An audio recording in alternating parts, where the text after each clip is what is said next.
Hello everyone, I have some crazy content coming, so buckle up. Dealt with my poopy manipulative abusive aunt all my life, finally got revenge. Players, myself, am late 30s, sister, 3-year younger, aunt, older sister to my mother, single mom, adopted, no blood relation to my aunt. Cousins, 3 total, 1M, 2F, I have good relationships with them now, mostly.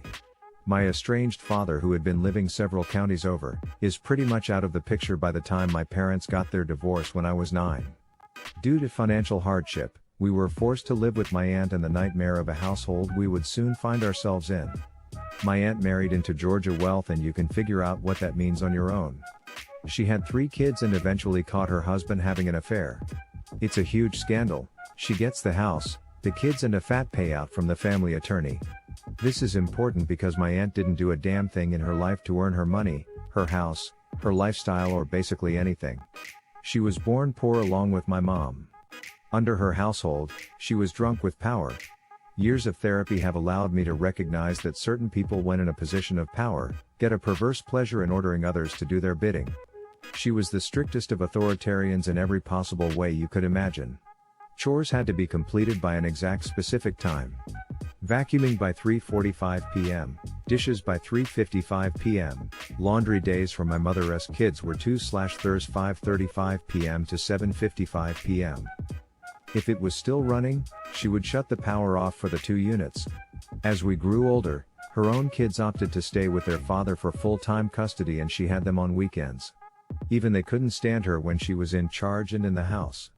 As time passed, she got them less and less, opting for alternating weekends as high school activities took precedence over time with mother. For my sister and I, the large 6-bedroom house was not ours for the taking. My mom had to pay rent as well as rent for 1 bedroom, as that was all she could afford on her salary. We had to share a bedroom until my 2nd year of HS.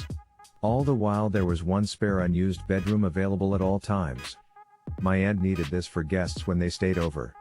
Not one guest stayed there in the 10 years I was under that roof. Finally, the church we attended told my aunt to give up the spare bedroom so my sister can have her own room, as it was unhealthy for 2 teenagers sharing a room together like that. That infuriated my aunt because someone told her what to do in her own household. My sister and I got the brunt of her wrath. As my mom's salary was tapped out, my sister and I had to do extra chores like mowing the lawn, trimming the shrubs, cleaning the pool, which we could no longer use without her being outside watching us. My aunt's behavior was becoming more and more outrageous and disconnected from society. For example, she had always snapped her fingers when she wanted to get someone's attention, but it was getting far more frequent, and she would blow up into a tirade if either my sister and I didn't obey. Her own kids tried repeatedly to tell her that the poop she was doing was wrong, but she wouldn't listen. Eventually they wanted nothing to do with her outside of the home. She was a tyrant there, and repeated intervention to get her to see the folly of her ways would fall on deaf ears. I snapped. All through HS I had no confidence as a person.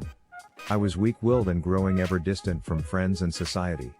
I say this in all truthfulness and fear, that had circumstances continued the way they had been going, I could very well have taken a gun to myself, or worse, to others around me.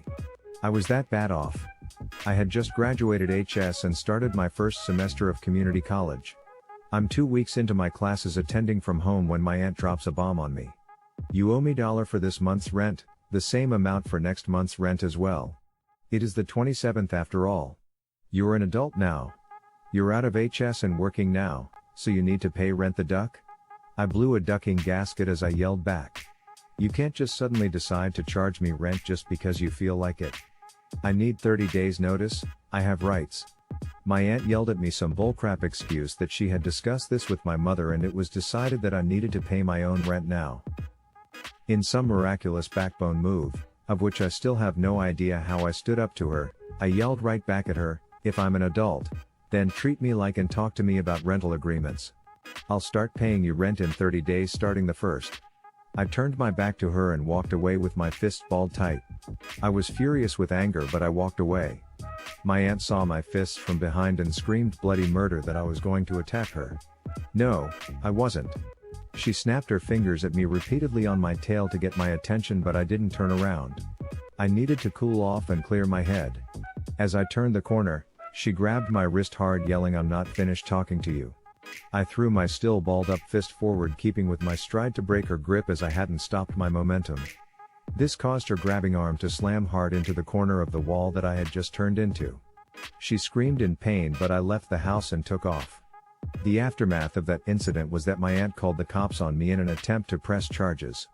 She was taken to the hospital and suffered a fractured wrist, and she was put in a cast/sling. Don't know, as I never saw it and never inquired further. Her story changed every time she told the cops what happened, while my story was spot on every time. I can still recall that moment down to the smell in the house, where I was facing, the working and non-working light bulbs, etc., forever ingrained in me. I was kicked out of the house and I couldn't visit my sister or my mom there at the house again. Fine by me, as I didn't want to see my harlot aunt ever again. I was happy to meet my mother and sister at the local diner or outlet. We could be ourselves there and not hostages in our own home. Years later, my mom wised up and got out of that abusive relationship with her sister and moved out on her own.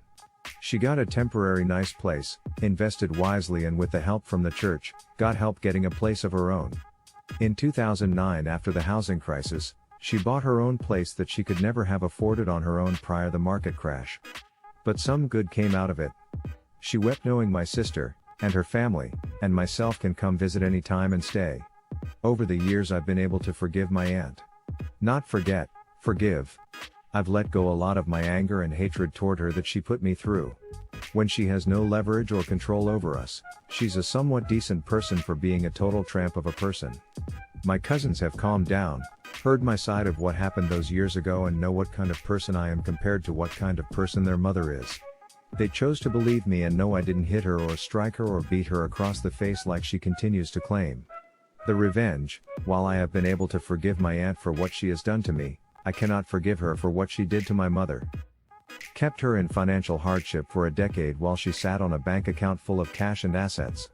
Or what she did to my sister. Forced her to pay for damages because the water heater burst while my aunt and mother was away one weekend, leaving my sister at home. She didn't discover the flooded rooms for hours. My aunt's reasoning: it was her responsibility to watch the house. Not the responsibility of the homeowner to maintain/replace the water heater before it goes. Let's leave that upfront $5,000 financial burden before the flood insurance kicks in on a 16-year-old girl. I've had little to no contact with my aunt since I was kicked out of the house nearly 2 decades ago. But I do keep in constant contact with my cousins. While I'm not going to divulge what I do for a living, I can say that I work with and for the government. I've worked my donkey off getting to where I'm at today. I'm known for being truthful, wise, and giving good advice when asked.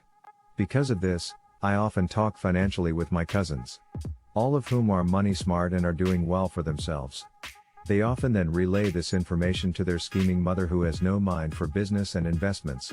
All that money she got from her house sale, her divorce settlement, her previous investments is pretty much gone. I spent years planning on the perfect trap, and it took a long time to prepare everything to make sure everything appeared right. I am not a lawyer and I don't pretend to know the law, but I do know the regulations and laws pertaining to insider information. This is not that. 100% certain of it, and if I ever go to court, I know my lawyer has a solid case in my defense. But is this a gray area? Most definitely. I let slip to my cousins about some future real estate plans near my aunt's new area of living. It may be worth a lot more because of future development taking place in the area. All of that was true and backed up by what was in the newspaper and new construction signs that newly appeared on Google Maps at the time. The rest was fabricated by myself, backed up by actual information I looked up on real estate websites and on projects I was working on through my work. The telephone game takes place, and a few weeks later, I presume, my aunt starts making phone calls to real estate agents trying to buy lots of land in the undeveloped poopty area of her new house. Over the course of a few months to a half a year, she spends $300,000 of her last remaining savings on land, hoping it will pay out when the area around it gets developed in the upcoming years. Only, HUD/government/city doesn't have any plans to develop in those immediate areas. In fact, analysis showed that building in those areas was poor planning and would cost the taxpayers 2 to 3 times as much, as the land was not environmentally sound. It was best to build 6 miles away. This post was long overdue because it's been over 2 years since my aunt purchased land that is basically worthless. See, she won't sell the land unless she gets at least the same price she paid for it, because she's the owner of that land. Can't tell her what to do on her own land. Sweet karma strikes in a way I couldn't possibly have foreseen. My cousin informed me that the value of the land has decreased significantly because it's not environmentally sound to build anything commercial there. But it's zoned for commercial use.